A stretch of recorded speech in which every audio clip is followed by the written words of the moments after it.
Synthetic fraud is different. It's actually a built identity with a couple of pieces of stolen information that don't go back on the original consumer.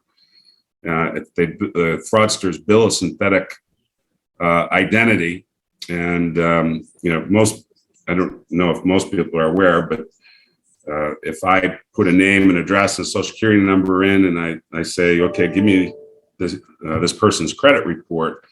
If that information doesn't align with what's at the credit bureau, they create a file at the credit bureau. So that's how they go about building that synthetic identity, is they create that file at the credit bureau. And so that's different from what we're talking about here, but it's still a major thing that dealers need to be aware of. If they don't have synthetic fraud protection inside their dealership now, we recommend it. I would say about 70% of our new dealers that we sign up have put some type of synthetic fraud identification in place.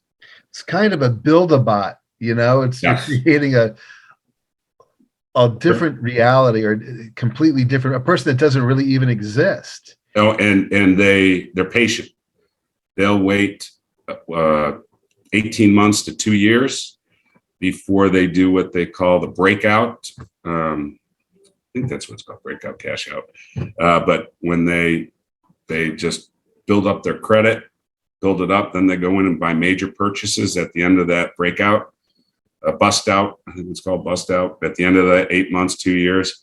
And that's the danger to dealerships, because when they're ready to walk away, they've built up this synthetic identity and they've created credit lines. They'll start buying things, and in a week time frame, they'll buy things, and then they go after the major purchases. They go after dealership purchases.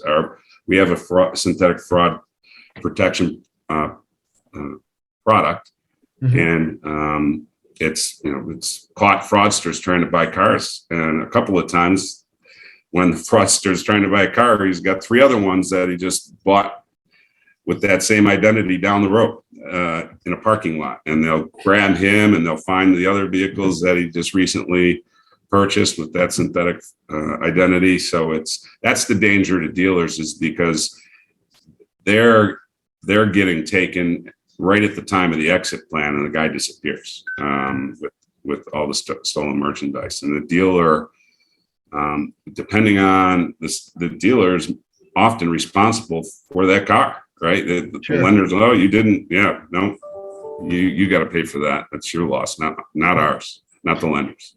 Well, look, it's risky business these days. The bad guys are always one step ahead, right? Yes, always. I always compare it to I don't even know if they make them anymore, but radar detectors, right? They'd come out with a radar detector, and the police would come out with a new band or something that the old radar detector didn't pick up. So the new radar detector, back and forth. By the time you bought a radar detector, it was out of date 3 months later, because the fraudsters, the police had increased their technology to come out with a way to bypass those radar detectors. So. Yeah.